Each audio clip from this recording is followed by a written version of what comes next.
जय हिंद दोस्तों, स्वागत है आपका हमारे YouTube channel dream job with Ankit. तो दोस्तों आज की वीडियो में बात करने वाले हैं केंद्रीय विद्यालय संगठन यानी केवीएस के पीआरटी के सिलेबस के बारे में। डिटेल में हम पूरा सिलेबस डिस्कस करेंगे इस वीडियो में। इसमें आपको नए एग्जाम पैटर्न के साथ साथ आपकी इसकी नई स्कीम क्या है, कितने क्वेश्चन आने हैं, किस किस पार्ट से कितने क्वेश्चन आने हैं, किस किस सब्जेक्ट से कितने क्वेश्चन आने हैं, आपको सब कुछ देखने को इस वीडियो में मिलेगा। तो पूरा वीडियो आप ध्यान से देखिएगा जिससे कोई भी चीज़ आपसे मिस ना होने पाए। चलिए शुरू करते हैं। तो दोस्तों हम अपने कंप्यूटर की स्क्रीन पे आ गए हैं। चलिए आपको ले चलते हैं फर्स्ट स्लाइड पे। यहाँ पे सबसे पहले स्कीम ऑफ एग्ज़ाम और डायरेक्ट रिक्रूटमेंट ऑफ पीआरटी यानी पीआरटी के लिए क्या स्कीम है। तो सबसे पहले आप स्कीम देख लीजिए। यहाँ पे आपका जो पेपर होने वाला है वो आपका 180 मार्क्स में होने वाला है। 180 मार्क्स का होगा और आपका 180 क्वेश्चन भी रहेगा, यानी 180 प्रश्न आपके रहेंगे, 180 ऑब्जेक्टिव टाइप क्वेश्चन भी रहेगा और 180 आपके मार्क्स भी रहेंगे। Carrying 1 marks for each question, और प्रत्येक क्वेश्चन आपका 1 नंबर का होगा। और बात करें समय की तो समय भी आपको 180 मिनट ही मिलने वाला है, without any time limit for each part individually, यानी कि बिना किसी लिमिट के आप पूरे पार्ट को कर सकते हैं, किसी भी समय कोई टाइम का बाउंडेशन नहीं रहेगा। बस आपको 180 मिनट के अंदर अंदर पूरे पेपर को सॉल्व करना है। तो अब चलिए देखते हैं कि किस पार्ट से कितने क्वेश्चन आएंगे। उससे पहले दोस्तों यहाँ बता दें, अगर आप केवीएस के पीआरटी की तैयारी कर रहे हैं तो चक्षु पब्लिकेशन की एक पुस्तक है केवीएस प्राथमिक शिक्षक चयन परीक्षा 2023, इसके लिए बनाई गई है। इसमें आपको सारे सब्जेक्ट यहाँ पे मिल जाएंगे। आप देख पा रहे होंगे यहाँ पे विषय सूची दी गई है। जनरल इंग्लिश से पूरा यहाँ पे टॉपिक डिस्कस किया गया है, हिंदी का डिस्कस किया गया है, जीएस के, रीजनिंग के, और ये साथ में इसमें टोटल आपके 2000 से ज़्यादा बहुविकल्पी प्रश्न भी इस पर रखा गया है। यह पूरी कंप्लीट गाइड है। आप थोड़ा सा और मैं दिखाना चाहूँगा। यहाँ पे देखिए कंप्यूटर से भी के भी क्वेश्चन रखे गए हैं। उसके बाद आपके यहाँ पे शिक्षा पर दृष्टिकोण एवं नेतृत्व, यानी जो आपका 60 नंबर का क्वेश्चन पूछा जाएगा उसका भी यहाँ पे पूरा डिटेल दिया गया है। इस पुस्तक को अगर आप लेना चाहते हैं तो आप अमेजन फ्लिपकार्ट से इसको ले सकते हैं, लिंक आपको डिस्क्रिप्शन बॉक्स में मिल जाएगा, या फिर इसे आप लाइन अपने नज़दीकी पुस्तक केंद्र से भी खरीद सकते हैं। नाम याद रखिएगा, चक्षु पब्लिकेशन की बुक है केवीएस पीआरटी के लिए। तो चलिए चलते हैं अपने सिलेबस पे। यहाँ पे देखिए पूरा सिलेबस आपका 4 पार्ट में डिवाइड है। पार्ट 1, पार्ट 2, पार्ट 3 और पार्ट 4। पार्ट 1 में आपका ये भाषा से संबंधित है, प्रोफिशिएंसी इन लैंग्वेज। इसमें आपकी इंग्लिश है और हिंदी है। यहाँ पे जो लैंग्वेज है ये टोटल इसके 20 क्वेश्चन पूछे जाएंगे, जिसमें से 10 क्वेश्चन आपके इंग्लिश के रहेंगे और 10 आपके हिंदी के रहेंगे, यानी कि 10-10 क्वेश्चन आपके लैंग्वेज के हो गए। उसके बाद पार्ट 2 आता है general awareness, reasoning and proficiency in computers. इसमें 3 पार्ट में डिवाइड है, जिसमें से 10 क्वेश्चन आपके जनरल अवेयरनेस और करंट अफेयर के रहेंगे, रीजनिंग के 5 क्वेश्चन रहेंगे और 5 क्वेश्चन यहाँ पे कंप्यूटर के रहेंगे। तो टोटल ये पार्ट आपका 20 नंबर का हो गया। उसके बाद पार्ट 3 आता है perspective on education and leadership. ये टोटल 5 भाग में डिवाइड है, जिसमें से पहले 2 भाग हैं ये 15-15 नंबर के हैं। Understanding the learner, understanding teaching learning. अभी हम इसके बारे में डिटेल में आपको बताएंगे, इसके अंदर अंदर कौन कौन से टॉपिक आने वाले हैं। ये आपके 15-15 नंबर के रहेंगे। उसके बाद creating conductive learning environment 10 number का, स्कूल ऑर्गेनाइजेशन एंड लीडरशिप ये 10 नंबर का, पर्सपेक्टिव इन एजुकेशन ये भी 10 नंबर का। तो टोटल आपका 30 नंबर का ये हो गया और 30 नंबर के ये हो गए। तो दोनों मिला के आपके 60 नंबर के आपका पार्ट 3 हो गया। उसके बाद नंबर आता है पार्ट 4 का। ज़्यादातर जो नोटिफिकेशन में ये चीज़ यहाँ पे मेंशन नहीं की गई है, मैं आपको यहाँ पे दिखा दे रहा हूँ, क्योंकि वहाँ पे सिर्फ दे दिया है स्पेसिफिक सिलेबस जो है अलग से। तो ये आपके एनसीईआरटी कक्षा 1 से 5 पे बेस्ड रहेगा। इसमें आपके इंग्लिश के 20 क्वेश्चन, हिंदी के 20 और उसके बाद आपके मैथ के और ईवीएस के 20 क्वेश्चन रहेंगे। तो टोटल ये आपका 80 नंबर का ये हो जाएगा। अब आप देख पा रहे होंगे 80 नंबर का ये, 20 नंबर का ये, 20 नंबर का ये, 20-20 40 और 60 ये हो गया, 100 और 80 ये, टोटल मिला के आपका 180 क्वेश्चन हो गया। 180 क्वेश्चन, 180 मार्क्स और 180 मिनट, यानी आपको यहाँ पे सारी चीज़ें 180 में ही आपको ध्यान देना है। 180 क्वेश्चन आपके ये तैयार हो गए। तो मेरे ख्याल से आपको यहाँ तक समझ में आ गया होगा किस तरह से क्वेश्चन का यहाँ पे डिवाइडेशन हुआ है। अब देखिए इसके बाद एक पार्ट और है आपका 60 नंबर का, कॉम्पिटेंसी टेस्ट जिसको बोला जाता है, योग्यता परीक्षण, जिसमें से 30 नंबर का आपका डेमो टीचिंग होने वाला है। 30 मार्क्स का आपका डेमो टीचिंग होगा और 30 मार्क्स का आपका इंटरव्यू होगा। उसके बाद आपकी जो कट ऑफ बनेगी वो इसके हिसाब से बनेगी, जिसमें आपका 70 का जो रेशियो रहेगा वो आपके रिटेन एग्ज़ाम का रहेगा और जो 30 का रेशियो रहेगा वो आपके ये दोनों को मिला के 30 का रहेगा। इस पे हम डिटेल में बाद में चर्चा करेंगे, क्योंकि अभी इसका विषय नहीं है। अभी पहले पेपर होगा, उसके बाद मेरिट किस हिसाब से बनेगी वो हम डिटेल में जानेंगे। उसमें आपको हम एग्जाम्पल के थ्रू दिखाएंगे किस तरह से मेरिट बनती है। अब हम चलते हैं डिटेल सिलेबस पे। सिलेबस फॉर पीआरटी, अभी ये स्कीम था, अब ये सिलेबस आ गया है। ये तो हमने डिस्कस कर लिया है। इसमें हम अब डिस्कस करेंगे यहाँ पे एक एक पार्ट में। जैसे इंग्लिश है तो इंग्लिश में क्या पूछा जाएगा, हिंदी में क्या पूछा जाएगा, इस पर हम डिस्कस करेंगे। तो देखिए यहाँ पे जो लैंग्वेज है, लैंग्वेज में सबसे पहले हम देख लेते हैं इंग्लिश का। तो जो इंग्लिश का पूछा जाएगा 10 क्वेश्चन ये आएंगे आपके रीडिंग कॉम्प्रिहेंशन यानी पैसेज से, और वर्ड पावर आपकी सिनोनिम एंटोनिम्स हो गई, ग्रामर एंड यूजेस, थोड़ा सा आपके यहाँ पे करेक्शन से आ सकते हैं, सेंटेंस एरर पूछा जा सकता है, ये सब चीज़ें इसमें पूछी जा सकती हैं। तो 10 क्वेश्चन आपके इससे हो जाएंगे। उसके बाद आपका सामान्य हिंदी में सेम टू सेम ऊपर वाला ही है, पठन कौशल, शब्द सामर्थ्य, व्याकरण एवं प्रयुक्ति, उसी यानी यहाँ पर भी व्याकरण और उसका प्रयोग यहाँ पे भी पूछा जाएगा। तो 10 क्वेश्चन आपके इसके भी हो गए। इसके बाद हम वीडियो ले आएंगे जिसमें हम प्रैक्टिस सेट आपको कराएंगे, तो आप क्वेश्चन देख के समझ जाएंगे किस तरह से क्वेश्चन यहाँ पे रखा गया है। उसके बाद जनरल अवेयरनेस रीजनिंग में general awareness and current affair 10 question इस पे रहेंगे। रीजनिंग एबिलिटी में 5 क्वेश्चन है और कंप्यूटर लिटरेसी में 5 क्वेश्चन है। नॉर्मल रहेगा, इसमें ज़्यादा कुछ है नहीं। कंप्यूटर का सिलेबस यहाँ पे अलग से नहीं दिया गया है, अगर आप कहेंगे तो मैं अलग से, जो CCC लेवल का सिलेबस है वही यहाँ पे भी पूछा जाता है। नॉर्मल आपका जो इसके कुछ शॉर्टकट पूछे जाते हैं, कुछ थोड़ा बहुत फुल फॉर्म पूछे जाएंगे, यही सब यहाँ पे पूछा जाता है। अब हम देखते हैं पार्ट 3 का जो सिलेबस है, काफ़ी ब्रॉड है, उसके सिलेबस के बारे में देखते हैं। क्योंकि पार्ट 3 आपने देखा है कि ये 5 पार्ट में डिवाइड है। मैं आपको दिखाना चाहूँगा, यहाँ पे देख पा रहे होंगे आप, ये वाला जो ये 5 पार्ट में डिवाइड है, 60 नंबर। इसी 60 नंबर पे अभी हम डिटेल में देखेंगे। उसके बाद फिर आपको हम ये जो 80 नंबर है इसको दिखाएंगे।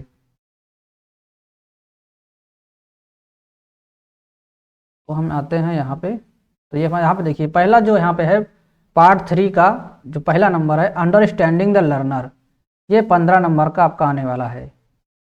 यहाँ पे सिलेबस तो इंग्लिश में दिया था, लेकिन इसको हमने हिंदी में ट्रांसलेशन करने की कोशिश की है। तो आप इधर इंग्लिश में देख सकते हैं और राइट साइड में हिंदी में भी हमने दिया हुआ है। अगर आप इसे डिटेल में समझना चाहते हैं तो आप इसका स्क्रीनशॉट ले लीजिए, या फिर इसका हम PPT का लिंक आपको हम टेलीग्राम पे या फिर डिस्क्रिप्शन बॉक्स में लिंक दे देंगे, वहाँ से आप डाउनलोड कर लीजिएगा। पूरा सिलेबस हम PPT वहाँ पे डाल देंगे। अब यहाँ पे देखिए, बात करें तो concept of growth maturation and development, principle and debates of development task and challenges, ये सारी चीज़ें यहाँ पे पूछी जाएंगी। विकास से संबंधित, विकास परिपक्वता और विकास की अवधारणा, विकास के सिद्धांत, बहस, विकास का और चुनौतियाँ, किशोरावस्था को समझना, संस्थागत समर्थन की रूपरेखा, प्राथमिक और माध्यमिक सामाजिकरण एजेंसियों की भूमिका, होम स्कूलिंग निरंतरता सुनिश्चित करना, ये सारी चीज़ें यहाँ पे पूछी जानी हैं जो कि अंडरस्टैंडिंग द लर्नर से संबंधित हैं। ये 15 मार्क्स का आपका रहेगा। उसके बाद आपका पार्ट 3 में ही आता है दूसरा नंबर, इसमें आपका अंडरस्टैंडिंग टीचिंग लर्निंग में, इसमें क्या क्या है आप देख पा रहे होंगे। यहाँ पे बहुत ब्रॉड सिलेबस है। सीखने पर सैद्धांतिक दृष्टिकोण, शिक्षण की भूमिका, शिक्षक की भूमिका, शिक्षार्थी की भूमिका, फिर शिक्षक छात्र संबंध, शिक्षण विधियों का विकल्प, कक्षा का वातावरण कैसा होना चाहिए, अनुशासन कैसा होना चाहिए, सीखने को प्रभावित करने वाले कारक और उनके लिए निहितार्थ, कक्षा निर्देशन डिजाइन करना, कक्षा किस हिसाब से डिजाइन किया जाएगा, लेसन प्लान कैसे बनाया जाएगा, ये सारी चीज़ें यहाँ पे है। यूनिट प्लान कैसे बनाया जाएगा, और सीखने का आकलन, सीखने के लिए सीखने के रूप में अर्थ, बहुत सी चीज़ें यहाँ पे सब दी गई हैं, आप देख सकते हैं। देखिए, year plan, unit plan, lesson plan, अगर आपको बच्चे को पढ़ाना है तो एक यूनिट का प्लान किस तरह से बनाएंगे, और पूरे साल का प्लान किस हिसाब से बनाएंगे, आप डेली पढ़ाने के लिए किस हिसाब से बनाएंगे, ये सब चीज़ें यहाँ पे रहती हैं। जब आप B.Ed किए होंगे तो आपको सब जानकारी होगी, B.Ed BTC में सब चीज़ें कराई जाती हैं, वही सब है यहाँ पे, कुछ खास ज़्यादा है नहीं। नेक्स्ट है तीसरा पार्ट, यहाँ पे पार्ट 3 में ही तीसरा जो है यहाँ पे, जो हमने 5 पार्ट में दिखाया है आपको, creating conductive learning environment. The theory of diversity disability and inclusion implication of disability as social construct type of disability their identification and interventions concept of school mental health addressing the curative preventive and primitive dimension of mental health for all student and staff। ये सारी चीज़ें यहाँ पे इधर हमने हिंदी में भी डाला हुआ है। विविधता क्षमता और समावेशन की अवधारणा, सामाजिक रूप में क्षमता के निहितार्थ निर्माण, विकलांगता के प्रकार, उनकी पहचान और हस्तक्षेप। स्कूल मानसिक स्वास्थ्य की अवधारणा उपचारात्मक निवारक एवं प्रोत्साहक को संबोधित करते हुए सभी छात्रों और कर्मचारियों के लिए मानसिक स्वास्थ्य के आयाम, मार्गदर्शन के लिए प्रावधान और परामर्श स्कूल और समुदाय को सीखने के संसाधन के रूप में विकसित करना। ये आपका पार्ट 3 का तीसरा नंबर है। इसके बाद आता है चौथा नंबर। चौथा नंबर में है स्कूल ऑर्गेनाइजेशन एंड लीडरशिप। ये भी आपका 10 नंबर का है। अभी तक इसके पहले वाला ये भी आपका 10 नंबर का था। 2 आपके 15-15 नंबर के हैं और 3 आपके 10-10 नंबर के हैं। इसमें क्या है, चिंतनशील व्यवसायी, लीडर एज रिफ्लेक्टिव प्रैक्टिशनर, फिर टीम निर्माता, आरंभकर्ता, प्रशिक्षक और संरक्षक के रूप में नेता, स्कूल नेतृत्व परिप्रेक्ष्य, निर्देशात्मक, वितरित और परिवर्तनकारी। यहाँ पर थोड़ा सा हिंदू में समझने में दिक्कत होती है, लेकिन आप समझ लीजिए दोनों को मिला के क्या यहाँ पे बात कही गई है। दृष्टि निर्माण, लक्ष्य निर्माण, विद्यालय विकास योजना तैयार करना, using school process and forum for strengthening teaching learning, annual calendar, time table, tabling, parent teacher forum, school assembly जो होती है, शुरू प्रार्थना के समय सब लोगों को इकट्ठा किया जाता है, वो सब यहाँ पे डेवलपमेंट की बात करी जा रही है, किस तरह से किया जाता है। समुदाय, उद्योग, अन्य पड़ोसी स्कूलों के साथ साझेदारी बनाना और उच्च शिक्षा संस्थान या सीखने वाले समुदायों का गठन करना, ये सब चीज़ 10 नंबर में पूछा जाएगा। जब आप क्वेश्चन देखेंगे तो आपको समझ में सब कुछ आ जाएगा। अभी थोड़ा सा लग रहा होगा बहुत ज़्यादा ब्रॉड है। पर्सपेक्टिव इन एजुकेशन, ये 5वां पार्ट है। शिक्षा के लक्ष्य हासिल करने में स्कूल की क्या भूमिका है, NEP 2020 के बारे में पूछा जाएगा। Early childhood care and education, the foundation of learning, मूलभूत साक्षरता और अंक ज्ञान, स्कूलों में पाठचर्या और शिक्षा शास्त्र, समग्र और एकीकृत शिक्षा, इंटीग्रेटेड जो टीचिंग होती है सबके बारे में यहाँ पे पूछा जा रहा है। Guiding principle for child right, protecting and provisioning for right of children to safe and secure school environment, right of children to free and compulsory education, यानी यहाँ पे RTE के बारे में बात किया गया है और यहाँ पे NEP के बारे में बात की गई है, NCF के बारे में बात की गई है। सारी चीज़ें यहाँ पे आपको देखने को मिल रही होगी। तो ये तो हो गया आपका पार्ट 3। अब हम बात करते हैं पार्ट 4। पार्ट 4 जो आपका 80 नंबर का होने वाला है। यहाँ पे आपका subject specific syllabus based on NCERT class 1 से 5 तक के यहाँ पे बुक से चीज़ें रहेंगी। यहाँ पे थोड़ा सा ध्यान देना है कि यहाँ पे लिखा हुआ है, however the question will be testing the depth of understanding and application of these concept at the level of senior secondary. अब यानी जो भी कॉन्सेप्ट आपका इंटर तक के लेवल का यहाँ पे हो सकता है, लेकिन जो सिलेबस के हिसाब से जो रहेंगे कॉन्सेप्ट वो आपके 1 से 5 तक के ही रहेंगे। टॉपिक आपका 1 से 5 तक ही रहेगा, लेवल थोड़ा सा हाई हो सकता है। अब यहाँ पे इंग्लिश के आपके 20 क्वेश्चन होंगे, हिंदी के आपके 20 होंगे, मैथ के भी आपके 20 होंगे और उसके बाद EVS के भी आपके 20 होंगे, जैसा कि हमने इसके पहले बताया हुआ है। तो ये टोटल आपका 80 नंबर का पार्ट 4 हो जाएगा। अब इंग्लिश में क्या आएगा, हिंदी में क्या आएगा, मैथ में और EVS में, ये हम आगे देखते हैं। दोस्तों देखिए पार्ट 4 में आपका पहले नंबर पर है इंग्लिश, जो कि 20 मार्क्स का रहेगा। इंग्लिश में देखिए ग्रामर में आपका noun, pronoun, adjective, adverb, is, am, are, has, have, ये सारी चीज़ें पूछी जाएंगी। टेंस फॉर्म में simple present and present continuous, simple past and past continuous, यानी यहाँ पे प्रेजेंट और प्रेजेंट कंटिन्यूअस, प्रेजेंट और उसके बाद सिंपल प्रेजेंट और पास्ट कंटिन्यूअस और सिंपल पास्ट का पूछा जाएगा। Expressing future, will and going to, ये सब पूछा जा सकता है। उसके बाद article this, that, these, those as determiners and empty subject, question word आपसे पूछा जा सकता है, एंड या बट, पंचुएशन मार्क्स, इन सब का प्रयोग पूछा जा सकता है।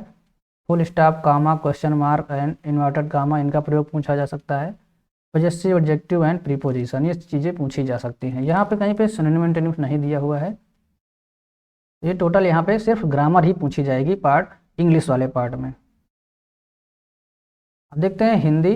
तो यहाँ पे हिंदी में भी आपसे संज्ञा, विशेषण और वचन की पहचान, व्यवहारिक प्रयोग, गणित के पाठ्यक्रम के अनुरूप हिंदी, संख्याएं, उसके बाद संयुक्ताक्षरों की पहचान करना, पर्याय और विलोम यहाँ पे दिया गया है, सर्वनाम लिंग की पहचान, विशेषण का संज्ञा के साथ सुसंगत प्रयोग, वचन का प्रयोग, क्रिया, काल, कारक, चिन्ह की पहचान शब्द के संदर्भ में लिंग का प्रयोग, यहाँ पे ये सारी चीज़ें दी गई हैं। लगभग व्याकरण में यहाँ पे मेरे ख्याल से सब कुछ, रचना कहीं पे नहीं दिख रही है, बाकी की चीज़ें यहाँ पे मुझे सब देखने को मिल रही है। अब आते हैं, ये भी 20 नंबर का आपका रहेगा। थर्ड नंबर है मैथमेटिक्स। मैथ में यहाँ पे क्या क्या चीज़ें पूछी जा सकती हैं? Shapes and spatial understanding solids around us, यानी आकार और स्थानिक समझ, हमारे चारों ओर जो वस्तुएं हैं, जो ठोस आकार में वस्तुएं हैं, उनके बारे में यहाँ पे पूछा जा सकता है। उसके बाद नंबर्स। नंबर में यहाँ पे देखिए, जो मैथ है वो दो पार्ट में, एक ज्योमेट्री है और एक नंबर है, दो ही चीज़ यहाँ पे पूछी जानी है। नंबर में क्या होगा? Developing essence of numberness, counting and operation of numbers, addition and subtraction, multiplication, division, mental arithmetic. उसके बाद आपका फ्रैक्शनल नंबर यानी भिन्न संख्याएं, money, measurement, length, weight, capacity यानी वॉल्यूम। उसके बाद टाइम, डेटा हैंडलिंग, पैटर्न, ये सारी चीज़ें यहाँ पे पूछी जाएंगी, जिसमें से अब इसको मैंने हिंदी में कन्वर्ट करके आपको दिखाने की कोशिश की है। यहाँ पे संख्या की भावना का विकास है, संख्या की समझ, संख्याओं की गणना और संचालन, जोड़, घटाव, गुणा, भाग, ये सब रहेंगी। मानसिक गणित यानी रीजनिंग टाइप की जो कुछ गणित हो सकती है। उसके बाद आपकी ये भिन्न संख्याएं हो गई, धन के बारे में, मनी, माप, लंबाई, वजन, क्षमता, आयतन, समय, डेटा हैंडलिंग और पैटर्न, इतनी चीज़ें यहाँ पे मैथ में पूछी जाएंगी 20 नंबर में। उसके बाद आपका आता है पर्यावरण। पर्यावरण में आपका फैमिली एंड फ्रेंड यानी परिवार और दोस्त, भोजन, उसके बाद शेल्टर यानी आश्रय, कहाँ पे लोग रहते हैं, पानी के बारे में। उसके बाद यात्रा, things we make and do, और वो चीज़ें जो हम बनाते हैं और जो करते हैं, उन सब के बारे में यहाँ पे पर्यावरण में पूछा जाएगा। तो दोस्तों, हमने यहाँ पे पूरा सिलेबस डिटेल में अच्छे से डिस्कस कर लिया है। वीडियो पूरा देखने के लिए बहुत बहुत धन्यवाद। अगर दोस्तों, उम्मीद करते हैं आपको वीडियो अच्छा लगा हो। वीडियो अच्छा लगा तो लाइक करिए, चैनल पर नए हैं सब्सक्राइब नहीं किया है तो कर लीजिए, और साथ में बेल आइकन को भी प्रेस कर लीजिए, जिससे कि कोई भी वीडियो हम अपलोड करें तो आपको नोटिफिकेशन बिल्कुल टाइम पर मिलता रहे। अब हम प्रैक्टिस सेट शुरू करने वाले हैं। कल से आपको प्रैक्टिस सेट लगातार मिलने चालू हो जाएंगी। कुछ हम प्रीवियस ईयर के प्रैक्टिस सेट कराएंगे, उसके बाद आपको नए प्रैक्टिस सेट हम लेके आएंगे, जिससे कि आपकी तैयारी अच्छे से हो सके। अगर आप बुक लेना चाहें तो बुक ले लीजिए और पढ़ते रहिए और प्रैक्टिस सेट करते रहिए। मिलते हैं इस वीडियो में, तब तक के लिए बाय। कुछ पूछना है तो आप कमेंट बॉक्स में कमेंट करके पूछ सकते हैं। टेक केयर, जय हिंद, वंदे मातरम।